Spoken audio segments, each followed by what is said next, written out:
everyone. Welcome all of you to my channel Academic and Teaching Education.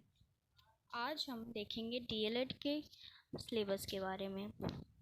तो सबसे पहले हम चाइल्ड डेवलपमेंट का सिलेबस देखते हैं, सीडीपी, तो जिसका यूनिट 1 हमारे पास है इंट्रोडक्शन टू चाइल्ड डेवलपमेंट, जिसके अंदर मेनली हम बेसिक पॉइंट्स के बारे में जानेंगे कि इंट्रोडक्शन क्या है, ग्रोथ डेवलपमेंट क्या है।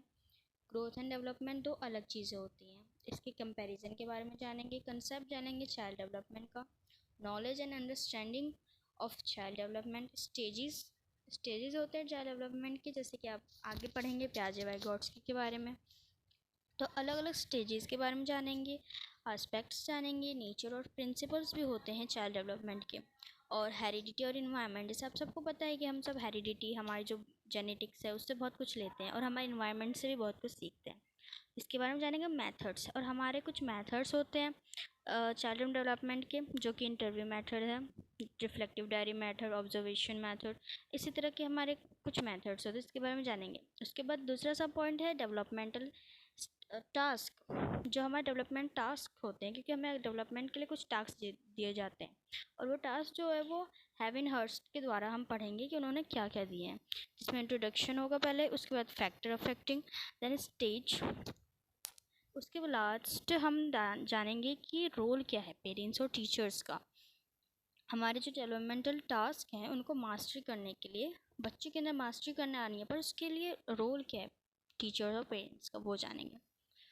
तो नाउ नेक्स्ट हमारा है unit 2, play and physical motor development, जिसके अंदर पहले तो हम जानेंगे कि ये प्ले क्या होता है, इसके कैरेक्टरिस्टिक्स क्या होते हैं, स्टेजेस, प्ले की फैक्टर्स, टाइप, बहुत कुछ जानेंगे। उसके बाद फिजिकल डेवलपमेंट के बारे में जानेंगे कि हमारा फिजिकल डेवलपमेंट इतना ज़रूरी क्यों है, introduction, stage wise characteristics, factor affecting role, और यहाँ पे भी हमें रोल के बारे में पता चलेगा कि फिजिकल डेवलपमेंट, हमारा जो मोटर डेवलपमेंट है उसके अंदर टीचर्स और पेरेंट्स का क्या रोल है, उनकी क्या भूमिका है।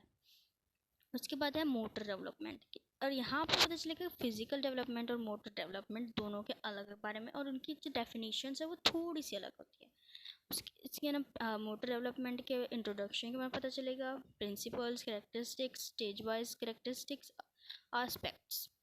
उसके बाद नेक्स्ट है हमारा यूनिट 3, जो कि है social, emotional and moral development, क्योंकि बच्चे में सिर्फ हम नॉलेज ही नहीं डालेंगे, उसको डेवलप भी नहीं करेंगे, उसके इमोशन साइड को भी डेवलप करेंगे, सोशल साइड को भी डेवलप करेंगे साथ ही साथ।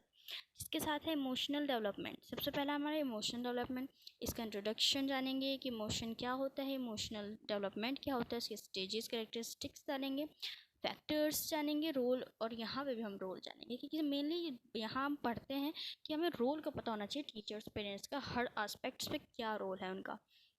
उसके बाद पढ़ेंगे सोशल डेवलपमेंट, यहाँ पे भी इंट्रोडक्शन, कैरेक्टरिस्टिक्स, फैक्टर्स, स्टेजेस और रोल।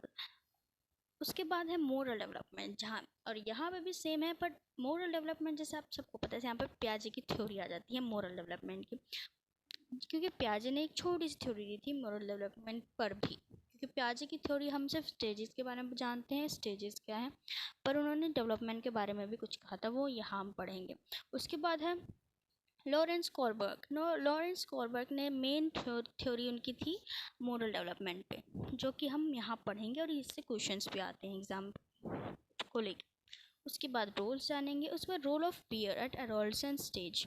एडोलसेंट स्टेज पे पीयर का, हमारे जो सहपाठी होते हैं, हमारे साथ पढ़ते हैं, हमारे दोस्त होते हैं, उन सब का रोल क्या होता है यहाँ पर मोरल डेवलपमेंट, क्योंकि बच्चे खेलते हुए बहुत कुछ सीखते हैं, अपने स्कूल में बहुत कुछ सीखते हैं, अपने गली में खेलते हुए, अपने घर के आसपास बहुत कुछ सीखते हैं, तो यहाँ पर हमें ये सब पता चलेगा। उसके बाद हमारा नेक्स्ट यूनिट है यूनिट 4। यूनिट 4 हमारा बहुत ही मेन यूनिट है, जिससे क्वेश्चन भी बहुत अच्छे आते हैं, जो कि है कॉग्निटिव डेवलपमेंट, क्योंकि पियाजे और वाइगोट्स्की दोनों ने ही कॉग्निटिव डेवलपमेंट पे अपनी अपनी थ्योरी दी थी, स्टेजेस दी थी, जो कि हम इस चैप्टर में बहुत अच्छे से पढ़ेंगे। और सबसे पहले हम इंट्रोडक्शन पढ़ेंगे, कॉग्निटिव डेवलपमेंट क्या होता है, एस्पेक्ट्स पढ़ेंगे। उसके बाद हम यहाँ पे फैक्टर्स के साथ पियाजे की constructive theory of cognitive development पढ़ेंगे। उसके बाद वाइगोट्स्की की socio constructive view of constructive जो कॉग्निटिव डेवलपमेंट है उसको पढ़ेंगे, क्योंकि जो पियाजे थे वो कंस्ट्रक्टिविस्ट थे, जिन्होंने थ्योरी दी थी कॉग्निटिव डेवलपमेंट पे, और जो वाइगॉट्स्की थे वो सोशियो कंस्ट्रक्टिविस्ट थे, view of cognitive development. Okay, and last हमारा यूनिट है यूनिट 5, पर्सनैलिटी डेवलपमेंट, जो कि बहुत इंपॉर्टेंट होता है किसी भी ह्यूमन बीइंग के लिए, पर्सनैलिटी डेवलपमेंट करना। उस सबसे पहले यहाँ पे पर्सनैलिटी के बारे में जानेंगे, introduction, nature, characteristics, factors influencing personality, concept and characteristics of introduction यहाँ पे, और इंट्रोडक्शन जानेंगे। उसके बाद हम यहाँ पे देखेंगे टाइप्स, रोल्स टीचर्स के।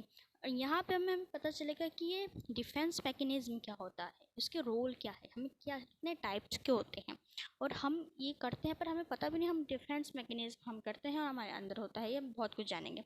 उसके बाद है हैबिट्स और हैबिट्स फॉर्मेशन, के बच्चे के अंदर अच्छे और बुरे हैबिट्स को हम कैसे फॉर्मेट कर सकते हैं। उसके बाद है डिस्कार्डिंग बैड हैबिट्स और इम्पोर्टेंस ऑफ हैबिट्स, और हैबिट्स को हम कैसे ख़त्म कर सकते हैं और इसकी इम्पोर्टेंस क्या है हमारी लर्निंग स्टेज में। उसके बाद है सेल्फ कंसेप्ट। सेल्फ कंसेप्ट में दो चीज़ें आती हैं यहाँ पे, सेल्फ इमेज और सेल्फ एस्टीम। तो सबसे पहले तो हम यही जानेंगे कि इंट्रोडक्शन क्या है सेल्फ एस्टीम का, रोल हमारे टीचर्स और पेरेंट्स का हमारे लिए है सेल्फ एस्टीम और सेल्फ इमेज को लेकर कंसेप्ट क्या है, आइडियल सेल्फ और self esteem, characteristics of self esteem, step of developing high self esteem. उसके बाद नेक्स्ट सब पॉइंट है लाइफ स्किल्स और एजुकेशन। यहाँ पे आपको पता चलेगा कि लाइफ स्किल्स कौन कौन सी होती हैं जो कि बहुत इंपॉर्टेंट होती है हम सभी के लिए और हम सभी को ये जानना होगा। इंट्रोडक्शन ऑफ लाइफ स्किल्स जानेंगे, इंपॉर्टेंस जानेंगे लाइफ स्किल्स का, लाइफ स्किल्स एंड एजुकेशन के बारे में जानेंगे, ऑब्जेक्टिव्स ऑफ लाइफ स्किल्स के बारे में जानेंगे और डिफरेंट मेथड जानेंगे इन्हेंस करने के लिए हमारे लाइफ स्किल्स को। तो यहाँ पे हमारा ये सिलेबस ख़त्म होता है। नेक्स्ट वीडियो में हम CDP का यूनिट 1 स्टार्ट करेंगे। ओके, तो अगर आपको ये वीडियो अच्छी लगी हो तो इसको लाइक शेयर सब्सक्राइब करिए हमारे चैनल को। DLED के आगे कोर्स को अगर आपको पढ़ना है तो कमेंट में लिखिए कि आपको कौन से चैप्टर्स पढ़ने हैं पहले। Okay, thank you so much.